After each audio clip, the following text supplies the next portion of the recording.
नमस्ते। हिंदी कक्षा में आप सभी का स्वागत है। सबसे पहले ब्रह्मनाद सावधान सिद्ध ब्रह्मनाद।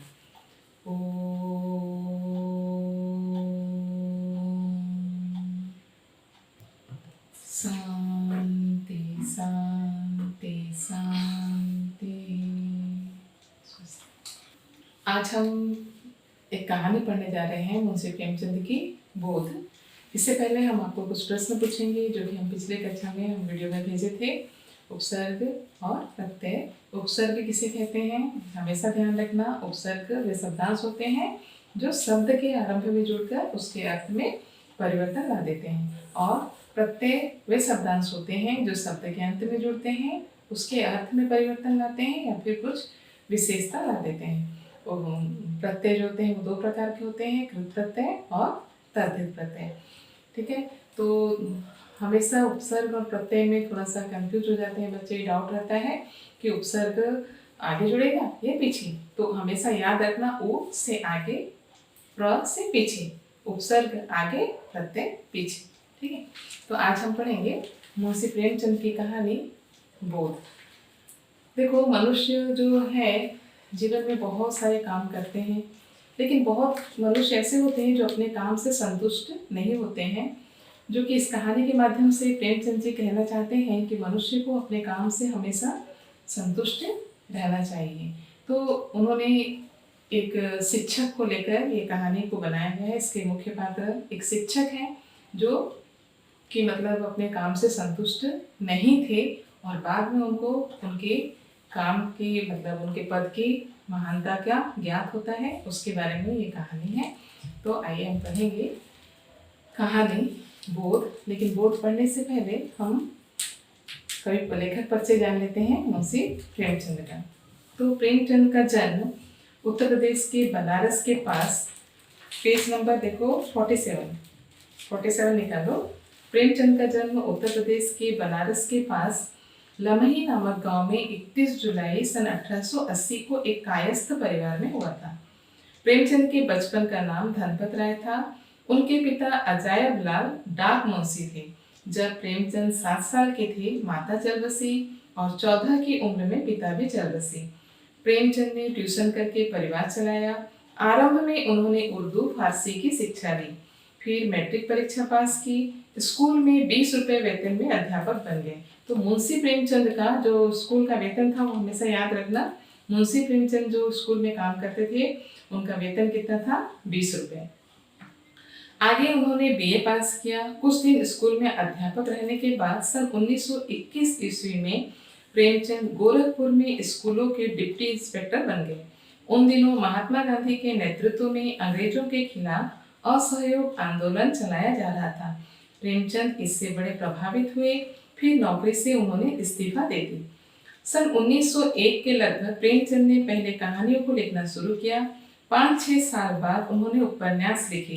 वे पहले उर्दू में लिखा करते थे, फिर हिंदी में लिखा।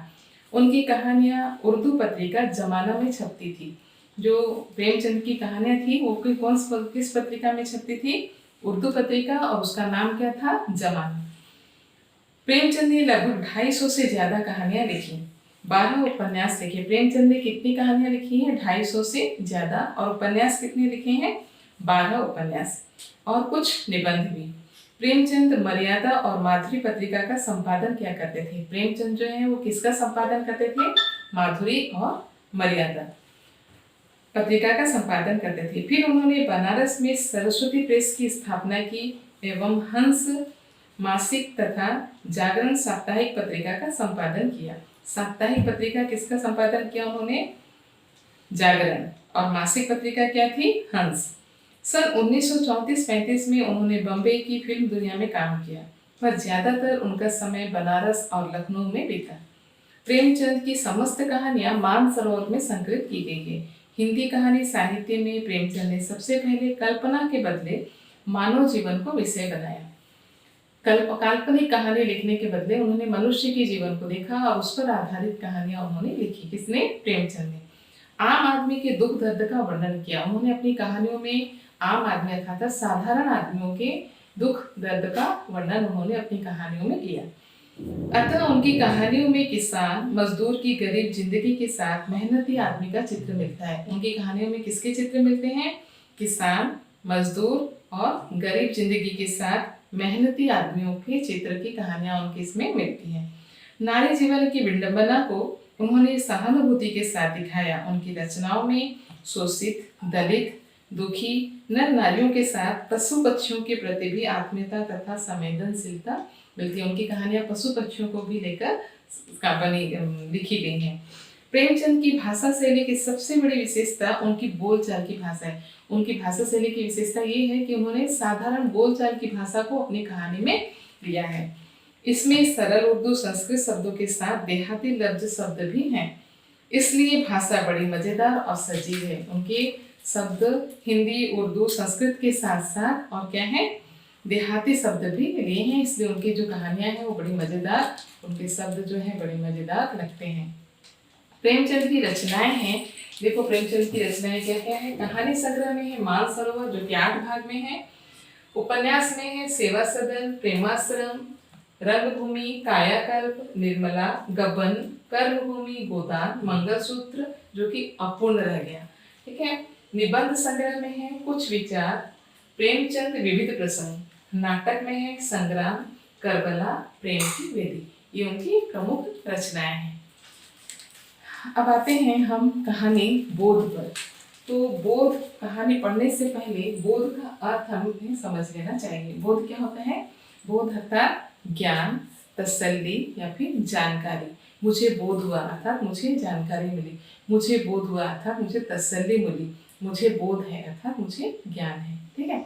यह कहानी कुशल कहानीकार प्रेमचंद की एक मार्मिक कहानी है।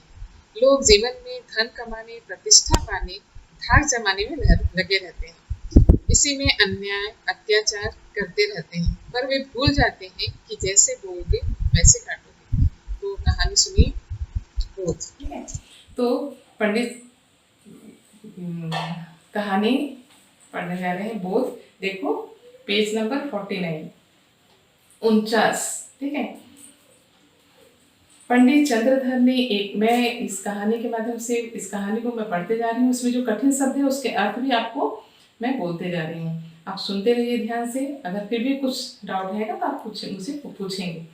पंडित चंद्रधर ने एक अपर प्राइमरी में मुदर्सी तो कर ली थी। मुदर्सी क्या होता है? शिक्षकता या अध्यापक की नौकरी। मुदर्सी शिक्षकता या अध्यापक की नौकरी तो कर लिए थे। कौन? पंडित चंद्रधर। पंडित चंद्रधर जो थे वो किसमें? अपर प्राइमरी में शिक्षकता कर तो लिए थे, किंतु सदा पछताया करते थे कि कहाँ से इस जंजाल में आ फंसे। वो हमेशा पछताते थे कि मैंने ये नौकरी क्यों की। यदि किसी अन्य विभाग में नौकर होते तो अब तक हाथ में 4 पैसे होते। अगर मैं इस विभाग में न रहकर अर्थात शिक्षक पद पर न रहकर किसी और विभाग में होता तो मेरे हाथ में थोड़े ज्यादा पैसे होते। 4 पैसे का अर्थ यहाँ पर है कुछ ज्यादा पैसे होते। आराम से जीवन व्यतीत होता अर्थात मेरा जीवन जो है आराम से गुजरता। यहाँ तो महीने भर प्रतीक्षा करने के पीछे कहीं 15 रुपए देखने को मिलते हैं। यहाँ पर महीने भर में प्रतीक्षा करता हूँ तब जाकर मुझे कितने रुपए मिलते हैं? 15 रुपए। इसलिए मैंने कहा था कि मुंशी प्रेमचंद का वेतन कितना था? 20 रुपए। पंडित चंद्रधर का वेतन कितना है? 15 रुपए। ये याद रखिए। यह भी इधर आए उधर गए। महीने भर प्रतीक्षा करने के बाद उनको 15 रुपए मिलते थे, वो भी इधर आए और उधर गए। मतलब महीने भर के बाद 15 रुपए मिलता था और वो भी आते ही उनका खत्म हो जाता था। न खाने का सुख न पहनने का आराम, हमसे तो मजदूरी भरे। ना इसमें खाने का सुख है ना पहनने का आराम। अगर मैं किसी और विभाग में होता तो मेरे पास ज़्यादा पैसे होते, मैं अच्छे स्वाद ले सकता था और बड़े आराम से और अच्छे कपड़े पहनकर भी मैं रह सकता था। इसलिए मुझसे तो भले कौन है? मजदूर है। अर्थात जो मजदूरी करते हैं वो शायद मुझसे भले। मजदूर को यहाँ पर अच्छा इसलिए कहा है क्योंकि वो दिन भर काम करते हैं और शाम को पैसे लेकर घर जाते हैं। ठीक है। पंडित जी के पड़ोस में 2 महाशय और रहते थे। पंडित जी जहाँ रहते थे उनके पड़ोस में 2 महाशय और रहते थे। एक ठाकुर अतिबल सिंह, वो थाने में हेड कांस्टेबल थे। दूसरे मुंशी बैजनाथ।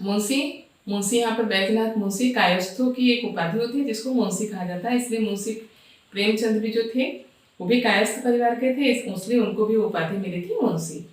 वह तहसील में स्याह नवीस थे। स्याह नवीस का अर्थ होता है कि सरकारी खजाने में स्याह होना, लिखने वाला।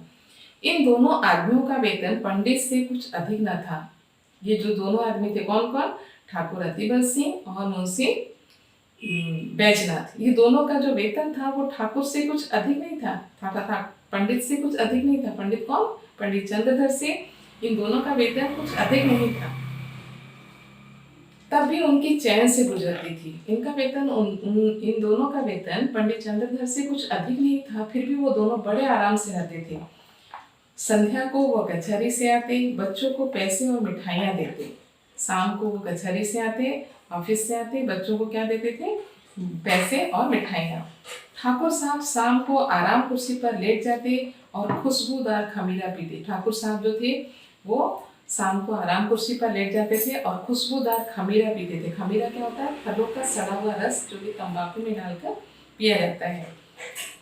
मुंशी जी को शराब कबाब का व्यसन था। मुंशी जी जो थे उनको शराब कबाब की आदत थी। अपने सुसज्जित कमरे में बैठे हुए बोतल की बोतल साफ करते थे। और मुंशी बैजनाथ जो थे वो अपने सुसज्जित कमरे में, सुसज्जित अर्थात सजे हुए कमरे में बैठते थे और बोतल की बोतल साफ करते थे, अर्थात बोतल की बोतल दारू वो पी जाते थे। जब कुछ नशा होता तो हारमोनियम बजाते, और जब नशा हो जाता था शराब पीने से, जब मुंशी बैजनाथ को नशा हो जाता था तब वो क्या बजाते थे? हारमोनियम बजाते। सारे मोहल्ले में उनका रोब-दाब था। रोब-दाब का अर्थ होता है दबदबा, ठीक है, या फिर बड़प्पन। उन दोनों महाशयों को आते जाते देखकर बनिए उठकर सलाम करते थे। बनिए अर्थात व्यापारी। उन दोनों जब आया जाया करते थे तो रास्ते में जो व्यापारी, दुकान में व्यापारी बैठे रहते थे वो उठकर उनको सलाम करते थे। सलाम अर्थात प्रणाम करते थे। उनके लिए बाजार में अलग भाव था। उन दोनों के लिए जो बाजार का भाव था वो अलग था। कैसे था? देखो, 4 पैसे की चीज टके में लाते। 4 पैसे की चीज वो टके में लाते, अर्थात जो चीज लोग 4 पैसे में लाते थे वो टके में लाते। टके का अर्थ होता है आधन्ना या फिर 2 पैसा, यानी कि वो पूरे आधे रेट में वो चीजें लाते थे। लकड़ी ईंधन मुफ्त में मिलता। लकड़ी, जो लकड़ी जलाने के लिए, चूल्हे में खाना बनाने के लिए जो लकड़ी चाहिए था वो भी उनको मुफ्त में मिलता। पंडित जी उनके ठाट बाट को देखकर कुढ़ते और अपने भाग्य को कोसते। पंडित जी जो थे, पंडित चंद्रधर, उनके ठाट बाट को देखकर क्या होते थे? ठाट बाट का अर्थ होता है आडंबर। उनके बड़े आडंबर को देखकर पंडित जी जो थे वो मन ही मन क्या होते थे? कुढ़ते थे, अर्थात चिढ़ते थे और अपने भाग्य को कोसते थे। और अपने भाग्य को कोसना मतलब गालियाँ देते थे कि मैं कहाँ शिक्षक की नौकरी कर रहा हूँ और ये दोनों कितने आराम से अच्छी नौकरी कर कर बड़े आराम से रह रहे हैं। वह लोग इतना भी न जानते कि पृथ्वी सूर्य का चक्कर लगाती है अथवा सूर्य पृथ्वी का। अब आप ही बताओ कि पृथ्वी सूर्य का चक्कर लगाती है या सूर्य पृथ्वी का? मालूम है पृथ्वी जो है वो सूर्य का चक्कर लगाती है, लेकिन इन दोनों को ये भी इतना भी ज्ञान नहीं था कि पृथ्वी सूर्य का चक्कर लगाती है या सूर्य पृथ्वी का। साधारण पहाड़ों का भी ज्ञान न था। पहाड़ा मतलब समझते हो ना, जिसको तुम उड़िया में पौड़े क्या बोलते हो, हिंदी इंग्लिश में टेबल, ठीक है। तो उनको इतना भी, साधारण पहाड़ों का भी उनको ज्ञान नहीं था। साधारण सा टेबल भी उनको नहीं आता था, अर्थात साधारण पौड़े पहाड़ जो बोलते हैं वो भी उनको नहीं आता था, उनका भी ज्ञान ना था।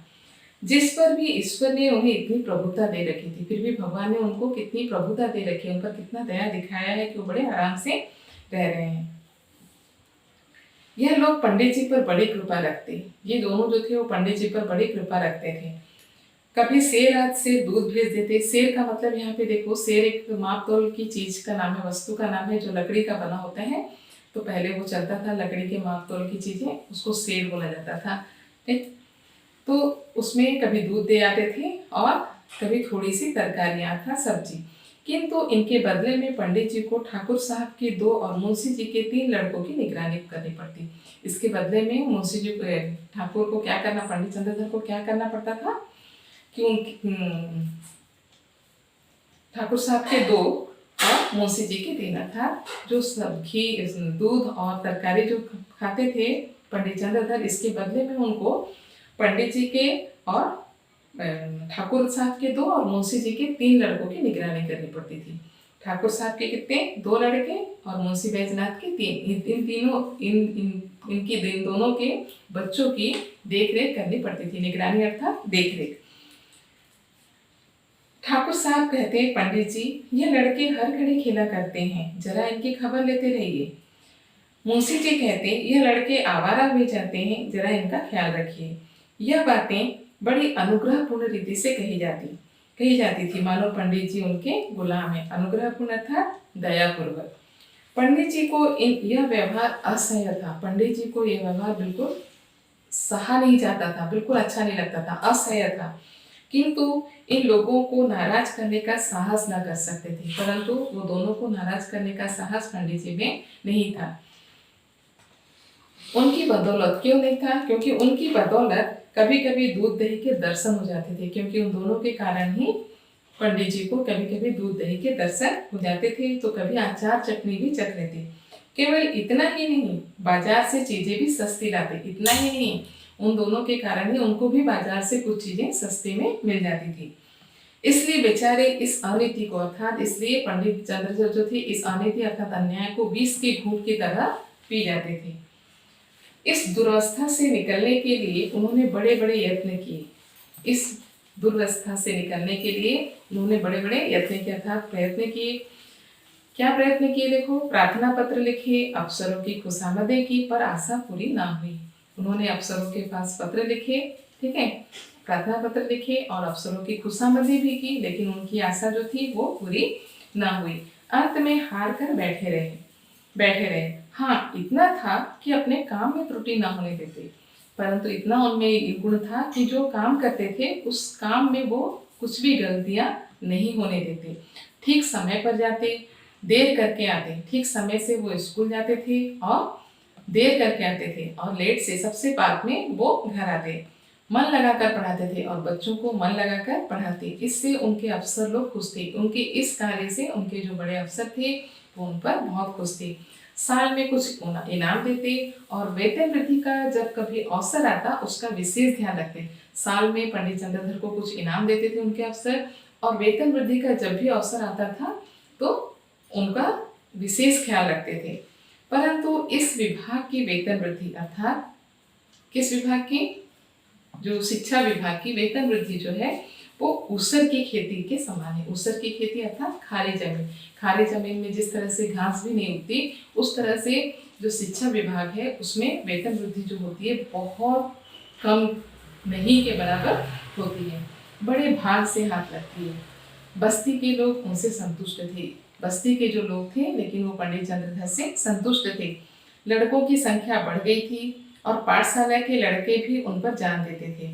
बस्ती के जो बच्चे थे, लोग थे, उन पर संतुष्ट थे और लड़कों की संख्या बढ़ गई थी अर्थात उनके पास जो लड़के आते थे वो उनकी संख्या बढ़ गई थी, और पाठशाला स्कूल के जो बच्चे थे वो भी उन पर जान देते थे। कोई उनके घर आकर पानी भर देता, कोई उनकी बकरी के लिए पत्तियां तोड़ लाता। कोई उनके घर आ जाता था। क्यों आता था? पंडित चंद्रधर का व्यवहार बहुत अच्छा था, क्योंकि मन लगाकर बच्चों को पढ़ाते थे, इसलिए कोई उनके घर आकर पानी भर देता था, तो कोई उनकी बकरियों के लिए पत्तियां तोड़ लाता। पंडित जी इसी को बहुत समझते थे और पंडित जी इसी से बहुत खुश थे कि चलो इतना तो कुछ हो रहा है मेरे लिए। एक बार सावन के महीने में मुंशी बैजनाथ और ठाकुर अतिबल सिंह ने श्री अयोध्या जी की यात्रा की सलाह की। एक बार सावन के महीने में दोनों पंडित मुंशी बैजनाथ और ठाकुर अतिबल सिंह कहाँ जाने की सोचे? अयोध्या जाने की सोचे। दूर की यात्रा थी, हफ्तों पहले से तैयारियां होने लगी। यात्रा दूर की थी इसलिए बहुत पहले से तैयारियां होने लगी। सावन का महीना अर्थात बरसात का दिन था। सपरिवार जाने में अड़चन थी। वो नहीं चाहते थे कि सपरिवार जाएं, किंतु स्त्रियां किसी भांति न मानती थी, लेकिन जो उनकी पत्नियां थी वो मान नहीं रही थी। वो कह रही थी हम भी साथ में चलेंगे। अंत में विवश होकर दोनों महाशयों ने एक एक सप्ताह की छुट्टी लिया था। वो विवश हो गए, मजबूर हो गए और कितने दिन की छुट्टियां ली? एक एक सप्ताह की छुट्टी ली और अयोध्या जी चले। पंडित जी को भी साथ चलने के लिए बाध्य किया। उन्होंने कहा कि पंडित जी आप भी हमारे साथ चलिए, उनको बाध्य किया। मेले ठेले में एक फालतू आदमी से बड़े काम निकलते हैं। भीड़ भाड़ जगहों में जाने से एक अगर फालतू आदमी है तो उससे बहुत सारे काम निकल जाते हैं। पंडित जी असमंजस में पड़े। पंडित जी जो थे वो बड़े दुविधा में पड़ गए कि जाऊं कि ना जाऊं। परंतु जब उन लोगों ने उनका व्यय देना स्वीकार किया, परंतु जब उन दोनों ने अर्थात ठाकुर अतिबल सिंह और मुंशी बैजनाथ ने उनका व्यय अर्थात खर्चा देना स्वीकार किया, आने जाने का खर्चा कौन देंगे? ठाकुर अतिबल सिंह और मुंशी बैजनाथ। ये दोनों ने जब कहा कि आपके आने जाने का खर्च हम देंगे, वह हम उठाएंगे, तो इनका नहीं कर सके, वो मना नहीं कर सके और अयोध्या जी की यात्रा का ऐसा सुअवसर पाकर रुक न सके और सोचे कि चलो ये इतना अच्छा अवसर है, मेरे पैसे भी खर्च नहीं होंगे, दोनों मेरे खर्च करेंगे और मुझे ऐसा अवसर मिल रहा है कि मैं जाकर अयोध्या के दर्शन भी करके आ सकता हूँ, इसलिए वो रुक नहीं सके। बिल्हौर से 1 बजे रात गाड़ी छूटी थी। बिल्हौर जो था एक स्टेशन था और वहाँ से रात में कितने बजे गाड़ी छूटी थी? 1 बजे। यह लोग खा पीकर स्टेशन पर आ बैठे। जिस समय गाड़ी आई चारों ओर भगदड़ सी पड़ गई। जिस समय जब गाड़ी आती है, रेलगाड़ी चारों ओर कैसे होती, दौड़ धूप होने लगती है, उसी तरह से उनके साथ भी हुआ। हजारों यात्री जा रहे थे। उस उतावली में मुंशी जी पहले निकल गए। भीड़ भाड़ में दौड़ धूप में मुंशी बैजनाथ जो थे वो आगे निकल गए। पंडित जी और ठाकुर साहब थे। पंडित जी, पंडित चंद्रधर और ठाकुर अतिबल सिंह, ये दोनों एक साथ में थे, एक कमरे में बैठे। इस आफत में कौन किसका रास्ता देखे, इस मुसीबत में, इस भीड़ भाड़ में कौन किसका रास्ता देखता है? जिसको जहाँ जगह मिला वो वहां पर चले गए। गाड़ी में जगह की बड़ी कमी थी। वो गाड़ी जो थी बहुत भीड़ थी, उसमें जगह की कमी थी। परंतु जिस कमरे में ठाकुर साहब थे उसमें केवल 4 मनुष्य थे। परंतु जिस कमरे में ठाकुर साहब गए उस कमरे में कितने मनुष्य थे? 4 मनुष्य थे। वो सब लेटे हुए थे। ठाकुर साहब चाहते थे कि वो उठ जाए तो जगह निकल आए। उस ठाकुर साहब चाहते थे कि चारों लेटे हुए हैं, ये अगर उठ जाएंगे तो जगह मिल जाए। उन्होंने एक मनुष्य से डांट कर कहा, उठ बैठो जी, देखते नहीं हम लोग खड़े हैं। क्या कह रहे हैं? उठ बैठो जी, देखते नहीं हम लोग खड़े हैं। मुसाफिर लेटे लेटे बोला। मुसाफिर अर्थात यात्री, वो लेटे लेटे क्या बोला? क्यों उठ बैठे जी, कुछ तुम्हारे बैठने का ठेका लिया है? क्या बोल रहा है मुसाफिर? क्यों उठ बैठे जी, कुछ तुम्हारे बैठने का ठेका लिया है? ठाकुर, क्या हमने किराया नहीं दिया है? तो ठाकुर क्या कह रहा है? क्या हमने किराया नहीं दिया है? मुसाफिर, जिसे किराया दिया है उससे जाकर जगह मांगो। मुसाफिर क्या बोल रहा है कि जिसको तुमने किराया दिया है उससे जाकर मांगो। ठाकुर, जरा होश की बात करो, इस डब्बे में 10 यात्रियों के बैठने की आज्ञा है। ठाकुर क्या कह रहे हैं कि जरा आप होश की बात करिए, इस डिब्बे में कितने लोग बैठ सकते हैं? 10 लोग बैठ सकते हैं। मुसाफिर, यह थाना नहीं है, जरा जबान संभाल कर बात कीजिए। मुसाफिर क्या बोल रहा है? यह थाना नहीं है, जरा जबान संभाल कर बात कीजिए। फिर ठाकुर क्या बोल रहे हैं? तुम कौन हो जी? मुसाफिर, हम वही हैं जिस पर आपने खुफिया फरोशी का अपराध लगाया था। खुफिया अर्थात गुप्त और फरोशी का अर्थ होता है छिपा हुआ या चोरी का अपराध लगाया था, जिसके द्वार से आप नगद 25 रुपए देकर टले थे। कौन बोल रहा है? मुसाफिर। किससे कह रहा है? ठाकुर से कह रहा है कि हम वही हैं जिस पर आपने खुफिया फरोशी का आरोप लगाया था और मेरे द्वार से आप कितने रुपए लेकर टले थे? 25 रुपए लेकर ही टले थे। ठाकुर, आहा, अब पहचाना, परंतु मैंने तो तुम्हारे साथ रियायत की थी। रियायत का अर्थ होता है छूट या नरमी। नरमी की थी, चालान कर देता तो तुम सजा पा जाते। चालान अर्थात न्याय के लिए न्यायालय में भेजा जाना चालान कहलाता है। मुसाफिर, और मैंने भी तुम्हारे साथ रियायत की कि गाड़ी में खड़ा रहने दिया। मैंने भी तुम्हारे साथ नरमी दिखाई है कि तुमको गाड़ी में खड़े रहने दिया। ढकेल देता तो तुम नीचे जाते और तुम्हारी हड्डी पसली का पता न चलता, पता न लगता। क्या कह रहा है? मैंने भी तुम्हारे साथ नरमी की है कि तुमको गाड़ी में डिब्बे में खड़े रहने दिया, अगर ढकेल देता तो तुम नीचे गिर जाते और तुम्हारी हड्डी पसली का भी पता नहीं लगता। इतने में दूसरा लेटा हुआ यात्री जोर से ठट्टा मारकर हंसा। ठट्टा का अर्थ होता है उपहास, उपहास करके हंसना, मजाक उड़ाकर हंसना, और बोला, और क्यों दरोगा साहब, मुझे क्यों नहीं उठाते? क्या कह रहा है? दरोगा साहब, मुझे क्यों नहीं उठाते? ठाकुर साहब क्रोध से लाल हो रहे थे। सोचते थे अगर थाने में होता तो इसकी जबान खींच लेता, पर इस समय बुरे फंसे थे। वो बलवान मनुष्य थे। वो जो दोनों मुसाफिर थे वो क्या थे? बड़े बलवान थे। पर यह दोनों मनुष्य भी हट्टे कट्टे दिख पड़ते थे। यहाँ पर मैंने गलत कहा कि ठाकुर साहब जो थे बलवान मनुष्य थे, पर वो दोनों मनुष्य जो थे, कौन? अर्थात जो मुसाफिर वो दोनों भी जो थे वो हट्टे कट्टे थे। ठाकुर संदूक नीचे रख दो। ठाकुर क्या कह रहे हैं, संदूक नीचे रख दो, बस जगह हो जाए। दूसरा मुसाफिर बोला, और आप ही क्यों ना नीचे बैठ जाएं, इसमें कौन सी हेठी हुई जाती है। हेठी का अर्थ है मानहानि। ठीक है, यह थाना थोड़ी ही है कि आपके रोग में फर्क पड़ जाएगा। ये थाना नहीं है कि आपके रोग में कोई फर्क पड़ जाएगा, आप ही नीचे बैठ जाइए। ठाकुर साहब ने उसकी ओर भी ध्यान से देखकर पूछा, क्या तुम्हें भी मुझसे कोई शिकायत, बैर है। बैर का अर्थ है दुश्मनी। क्या तुम्हें भी मुझसे कोई बैर है। जी हाँ, मैं तो आपके खून का प्यासा हूँ। वो क्या कह रहा है दूसरा मुसाफिर, जी हाँ, मैं तो आपके खून का प्यासा हूँ। मैंने तुम्हारा क्या बिगाड़ा है, तुम्हारी तो सूरत भी नहीं देखी। कौन कह रहा है, ठाकुर अतिबल सिंह। ठाकुर अतिबल सिंह क्या कह रहे हैं, मैंने तुम्हारा क्या बिगाड़ा है, मैंने तो तुम्हारी सूरत भी नहीं देखी। ठीक है, आज के लिए इतना ही, और इसके आगे का पाठ हम दूसरी क्लास में पढ़ेंगे। तो कुछ प्रश्न हम पूछ लेते हैं। ये कहानी बहुत मजेदार है। तो पंडित चंद्रधर, पहला प्रश्न, पंडित चंद्रधर कहाँ मुदर्सी करते थे। पंडित चंद्रधर कहाँ पर मुदर्सी करते थे। अपर प्राइमरी में। क्या है उत्तर, अपर प्राइमरी में। पंडित जी के पड़ोस में कौन रहते थे। पंडित जी के पड़ोस में कौन रहते थे, याद आया, दो पड़ोसी उनके, ठाकुर अतिबल सिंह और मुंशी बैजनाथ। ठाकुर साहब शाम को क्या करते थे। ठाकुर साहब शाम को खुशबूदार खमीरा पीते थे। खमीरा का अर्थ क्या है, सड़े फलों का रस, जो कि तंबाकू में डालकर पिया जाता है। मुंशी बैजनाथ क्या करते थे। मुंशी बैजनाथ बोतल की बोतल साफ कर देते थे, और नशा हो जाने पर क्या करते थे, हारमोनियम बजाते थे। तो आज के लिए इतना ही। अगले क्लास में आगे का पाठ पढ़ेंगे। धन्यवाद।